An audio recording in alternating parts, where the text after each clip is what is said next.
Ada satu hal yang bikin banyak orang bingung ketika belajar sejarah Islam. Kenapa Sayyidina Ali bin Abi Thalib tidak langsung bayat kepada Sayyidina Abu Bakar As-Siddiq ketika dipilih menjadi khalifah? Bayatnya setelah 6 bulan, teman-teman. Apakah benar Sayyidina Ali menolak Sayyidina Abu Bakar dipilih menjadi khalifah?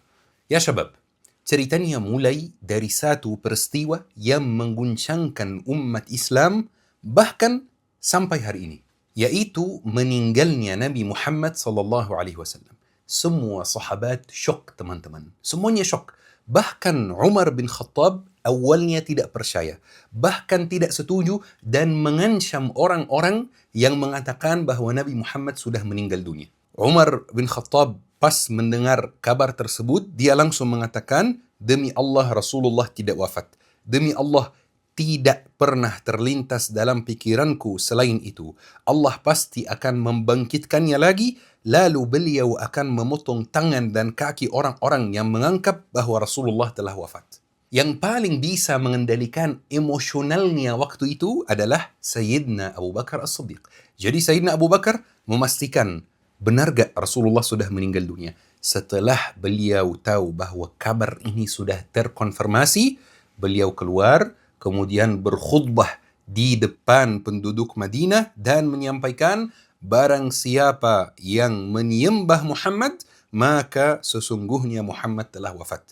Dan barang siapa yang menyembah Allah, maka sesungguhnya Allah Maha Hidup dan tidak pernah mati.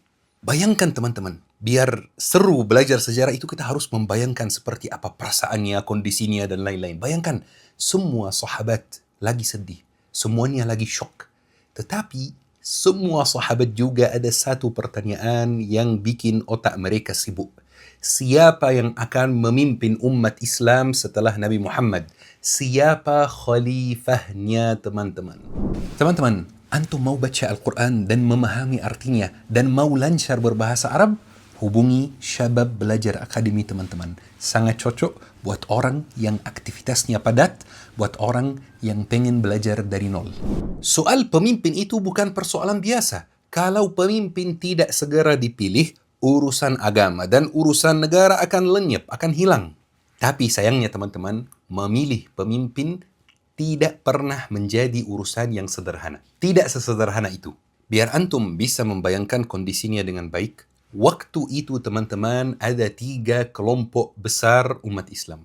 Ada muhajirin, orang-orang yang pindah dari Makkah ke Madinah. Ada ansar, penduduk asli Madinah. Dan ada orang-orang muslim dari luar ansar dan orang-orang yang tidak pindah ke Madinah juga, yang tinggal di Yaman, yang tinggal di Syam, dan lain-lain. Tapi teman-teman, tiba-tiba para ansar, penduduk Madinah, melakukan rapat yang sangat penting.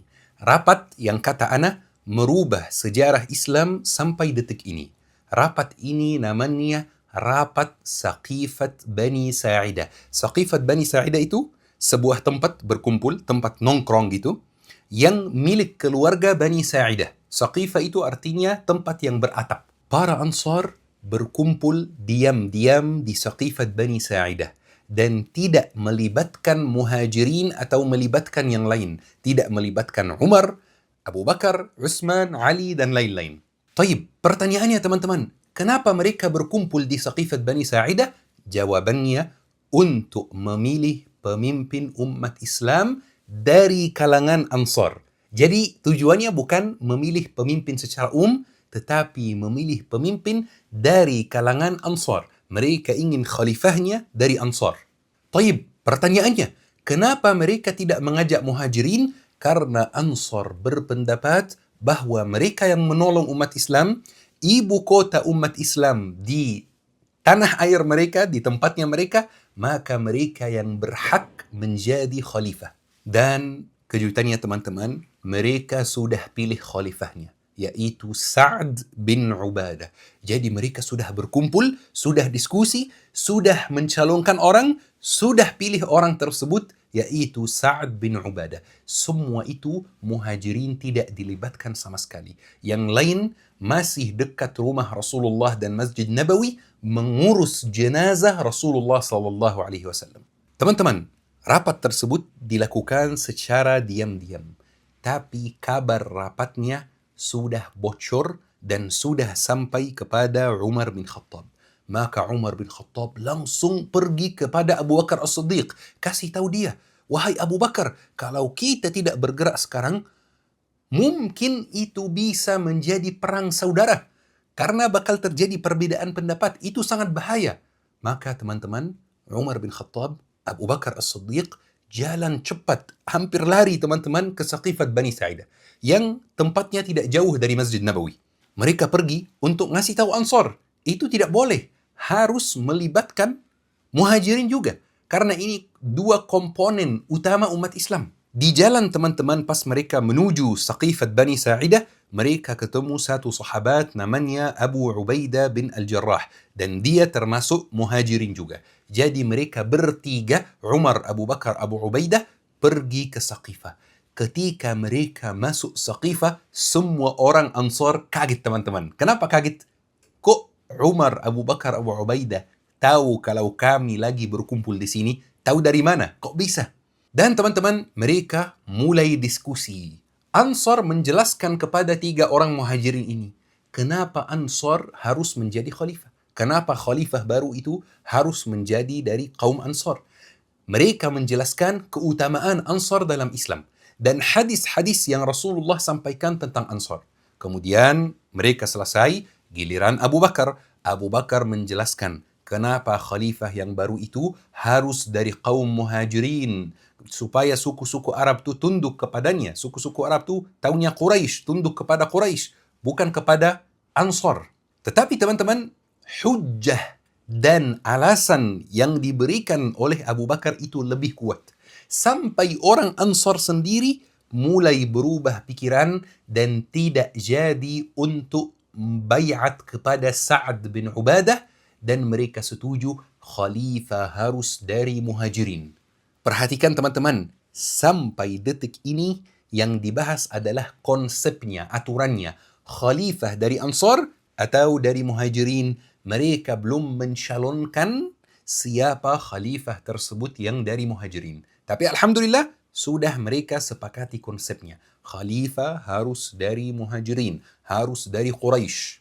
Taib, pertanyaannya sekarang, siapa calon khalifahnya? Mungkin antum mengira, Syekh, ini mudah, kita sudah tahu, pasti Abu Bakar As-Siddiq. Kejutannya teman-teman, awalnya yang dicalonkan bukan Abu Bakar As-Siddiq. Abu Bakar As-Siddiq langsung angkat tangan Umar dan tangan Abu Ubaidah dan mengatakan kepada Ansar, saya rekomendasikan dua orang ini, silahkan pilih salah satunya sebagai khalifah. Jadi dua calon pertama khalifah itu Umar bin Khattab sama Abu Ubaidah bin Al-Jarrah.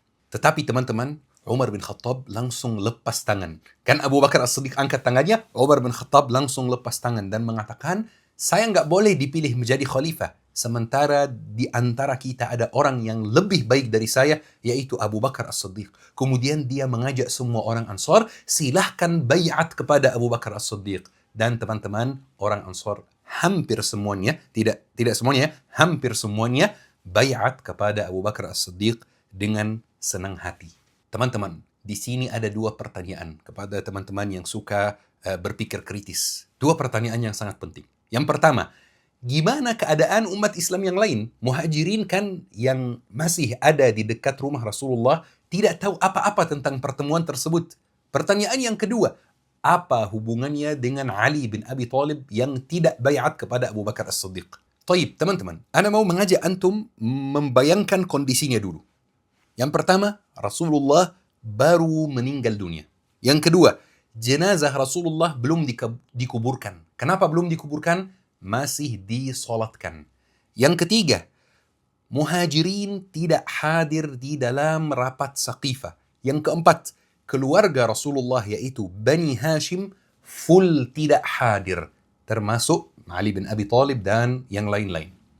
Setelah rapat Saqifah itu selesai teman-teman, tiga sahabat muhajirin itu keluar dari Saqifah menuju Masjid Nabawi, kemudian Umar bin Khattab naik mimbar dan menyampaikan kepada muhajirin, ayo bayat kepada Abu Bakar As-Siddiq, karena Abu Bakar As-Siddiq sudah dipilih oleh kaum Ansar menjadi khalifah. Semuanya kaget teman-teman. Semuanya kaget. Kenapa? Kapan dipilih jadi khalifah? Yani siapa yang mencalonkan? Dan kenapa sangat cepat? Kapan terjadi? Banyak sekali pertanyaan yang muncul di benak kaum muhajirin. Cuman kaum muhajirin melihat Ansar sudah bayat. Dan Abu Bakar itu dari muhajirin. Masa kami yang sesama muhajirin tidak bayat kepada Abu Bakar, maka muhajirin semuanya bayat kepada Abu Bakar As-Siddiq, dan Abu Bakar As-Siddiq secara resmi menjadi khalifatu Rasulillah, menjadi pemimpin baru umat Islam. Tadi Ana sampaikan satu kalimat yang secara ilmiah kurang tepat. Semua orang bayat kepada Abu Bakar As-Siddiq. Sebenarnya teman-teman, tidak semuanya. Bisa dikatakan 95% bayat kepada Abu Bakar As-Siddiq. Ada beberapa orang yang tidak bayat. Salah satunya adalah Sayyidina Ali bin Abi Thalib. Teman-teman, Sayyidina Ali ketika mendengar kabar tersebut bahwa Abu Bakar sudah dipilih jadi khalifah, Sayyidina Ali menunjukkan reaksi tidak begitu senang dengan keputusan tersebut. Kenapa tidak senang? Nanti kita bahas. Tetapi ada satu scene lain dalam sejarah ini, film ini, yang kita perlu perhatikan. Ketika Sayyidina Ali pulang ke rumahnya, setelah Abu Bakar dipilih menjadi khalifah, Sayyidina Ali didatangi oleh satu orang yang sangat terkenal dalam sejarah Islam. Namanya Abu Sufyan. Siapa Abu Sufyan? Abu Sufyan itu salah satu petinggi Quraisy dulu yang sangat serius memerangi Rasulullah Sallallahu Alaihi Wasallam. Abu Sufyan waktu itu baru 3 tahun masuk Islam. Dan dia merupakan ayah dari sahabat yang namanya Muawiyah bin Abi Sufyan. Abu Sufyan masuk rumah Ali menunjukkan reaksi dan respon yang tidak senang atas terpilihnya Abu Bakar As-Siddiq. Perhatikan teman-teman apa yang diucapkan oleh Abu Sufyan kepada Ali bin Abi Thalib. Kata dia, "Wallahi inni la ara ajajatan la yutfi'uha illa dam." Demi Allah, sungguh aku melihat gejolak besar yang tidak akan dapat dipadamkan kecuali dengan darah. Ya ala Abdi Manaf, fima Abu Bakar min umurikum. Wahai Bani Abdu Manaf, bagaimana bisa Abu Bakar mengurus urusan kalian? Kenapa? Karena Abu Bakar dari keluarga yang tidak begitu besar di dalam Quraisy. Aina al-mustad'afan, aina al-adhallan, Ali wal Abbas. Di mana dua orang yang disisihkan? Di mana dua orang yang dianggap lemah? Ali dan Abbas. Menurut dia, Abu Bakar tidak berhak menjadi khalifah. Ali dan Abbas lebih berhak. Ma bala hadzal amru fi aqalli hayyin min Quraisy. Mengapa urusan kepemimpinan ini berada atau jatuh di tangan kabilah yang paling kecil di antara Quraisy? Ya Abul Hasan, ibsut yadaka ubayu'uk. Wahai Abul Hasan, wahai Ali, ulurkan tanganmu, aku akan membayatmu. Jadi teman-teman, Abu Sufyan ketika melihat reaksi Ali yang tidak begitu senang dengan bayatnya Abu Bakar As-Siddiq, Abu Sufyan memanfaatkan kesempatan, memprovokasi Ali supaya Ali menyatakan, kamu nggak berhak jadi khalifah wahai Abu Bakar, saya yang berhak jadi khalifah. Kemudian muncul perang saudara. Kira-kira reaksi Sayyidina Ali seperti apa? Kata Sayyidina Ali, innaka wallahi ma aradta bihadha illa al-fitnah, wa innaka wallahi talama baghaitu syarran lil-Islam, la hajata lana fi nasihatik. Demi Allah, engkau tidak menginginkan dengan ucapan ini kecuali fitnah. Demi Allah, sejak dahulu engkau selalu menginginkan keburukan bagi Islam. Kami tidak membutuhkan nasihatmu. Jadi teman-teman, sekarang posisi Sayyidina Ali itu perlu kita analisis ya. Sayyidina Ali memang tidak bayat, tidak ikut sama sahabat-sahabat yang lain untuk bayat. Bayatnya nanti, 6 bulan kemudian. Di waktu yang sama, ketika Sayyidina Ali diajak untuk berontak bersama Abu Sufyan, Sayyidina Ali menolak. Taib, sekarang posisi Sayyidina Ali seperti apa? Teman-teman, Ana mau tanya kepada antum satu pertanyaan yang mungkin terlihat aneh dan tidak ada hubungannya dengan kajian kita hari ini, tetapi hubungannya sangat kuat. Antum pernah nggak bertanya kepada diri sendiri, harta warisan Rasulullah itu seperti apa? Biasanya orang kan kalau meninggal dunia ada harta warisannya, walaupun sedikit. Ada ahli warisnya. Ahli waris Rasulullah itu banyak. Harta warisan Rasulullah itu banyak juga. Rasulullah orang kaya. Taib. Harta warisan Rasulullah itu dibagikan ke siapa? Dikemanain? Ceritanya teman-teman, setelah Rasulullah SAW meninggal dunia, Abu Bakar didatangi oleh Fatimah. Siapa Fatimah? Putri dari Rasulullah SAW. Didatangi sama Fatimah, Fatimah meminta harta warisannya. Sangat normal dan sangat wajar kan? Taib. Kejutannya, Abu Bakar As-Siddiq menolak untuk memberi harta warisan Rasulullah kepada Fatimah. Kenapa kira-kira menolak teman-teman? Karena ada aturan dalam agama Islam. Ada hadis yang disampaikan oleh Rasulullah SAW. Rasulullah SAW bersabda, "Nahnu ma'ashirul anbiya la nuwarrath ma taraknahu sadaqah." Kami, para nabi, tidak diwarisi, tidak meninggalkan harta warisan. Apa yang kami tinggalkan adalah sedekah. Kaget kan teman-teman? Betul? Para nabi dan para rasul tidak bisa diwarisi. Apa yang mereka tinggalkan, banyak atau sedikit, itu disedekahkan semuanya. Itu hukum dari Allah, itu aturan Allah Subhanahu wa taala. Tetapi teman-teman, As-Sayyidah Fatimah Az-Zahra radhiyallahu anha tidak senang dengan keputusan Sayyidina Abu Bakar As-Siddiq. Padahal teman-teman, ahli waris yang lain yang jumlahnya banyak, mereka nggak ada yang menolak, mereka nggak ada yang protes karena mereka sudah tahu hukum ini, mereka sudah tahu hadis ini. Tapi mungkin As-Sayyidah Fatimah tidak mendengar hadis ini dari Rasulullah sebelumnya, teman-teman. Dalam referensi Syiah, teman-teman, tertulis bahwa Abu Bakar As-Siddiq mencuri harta warisan tersebut dan dia mengambil harta warisan tersebut untuk dirinya sendiri. Dan dalam referensi Syiah juga tertulis bahwa hubungan silaturahim antara Abu Bakar As-Siddiq dan Fatimah Az-Zahra sudah terputus, teman-teman. Dan menurut kita Ahlussunnah wal Jamaah, itu semuanya tidak benar. Memang benar terjadi ketegangan antara Abu Bakar As-Siddiq dan Fatimah Az-Zahra. Memang benar terjadi masalah gara-gara urusan ini antara Abu Bakar As-Siddiq dan Fatimah Az-Zahra. Tetapi Abu Bakar As-Siddiq sudah mendatangi rumah Fatimah dan mengatakan, demi Allah, aku tidak meninggalkan rumah, harta, keluarga, dan kaum kerabatku kecuali demi mencari keridaan Allah, keridaan Rasulnya, dan keridaan kalian, wahai Ahlul Bait. Lalu beliau terus berusaha membuat Fatimah ridha hingga akhirnya dia ridha. Tetapi walaupun itu, tetap ada ketegangan. Tetap terjadi rasa kurang nyaman, teman-teman. Itu fakta, kita tidak bisa pungkiri. Baik, kembali lagi ke pertanyaan kita. Kenapa Ali bin Abi Thalib tidak langsung bayat kepada Abu Bakar As-Siddiq? Bayatnya 6 bulan setelah Abu Bakar As-Siddiq naik menjadi khalifah. Alasannya ada 2, teman-teman. Alasan yang pertama, untuk menjaga perasaan istrinya Fatimah. Fatimah Az-Zahra, putri Rasulullah, adalah istri dari Ali bin Abi Thalib. Maka Fatimah Az-Zahra tidak senang dengan keputusan Abu Bakar As-Siddiq. Maka Ali memutuskan untuk tidak bayat dulu untuk menjaga perasaan istrinya. Buktinya, teman-teman, Ali bayat 6 bulan setelah Abu Bakar jadi khalifah. Dan Fatimah meninggal dunia 6 bulan setelah Abu Bakar menjadi khalifah. Fatimah meninggal dunia, Ali langsung bayat. Ini alasan yang pertama, teman-teman. Dan alasan itu, teman-teman, sangat wajar dan sangat masuk akal. Ada alasan yang kedua juga, karena Sayyidina Ali merasa tidak dilibatkan dalam urusan memilih pemimpin.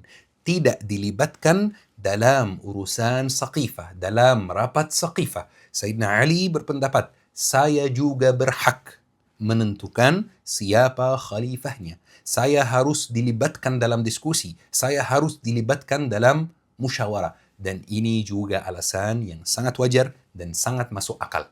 Tertulis dalam buku sejarah, teman-teman, bahwa setelah Fatimah meninggal dunia, Abu Bakar As-Siddiq mengunjungi rumah Ali. Terus Ali mengatakan kepada Abu Bakar As-Siddiq seperti ini. Perhatikan kalimatnya teman-teman. Inna qad arafna fadlak wa ma a'taka Allah wa lam nanfus 'alayka khairan saqahu Allah ilaik walakinnaka istabdadta 'alaina bil amr wa kunna nara liqarabatina min Rasulillah nasiban. Sesungguhnya kami mengetahui keutamaanmu wahai Abu Bakar dan apa yang Allah berikan kepadamu. Kami tidak iri terhadap kebaikan yang Allah anugerahkan kepadamu. Akan tetapi, engkau telah mengambil keputusan dalam urusan ini, urusan kepemimpinan, tanpa melibatkan kami.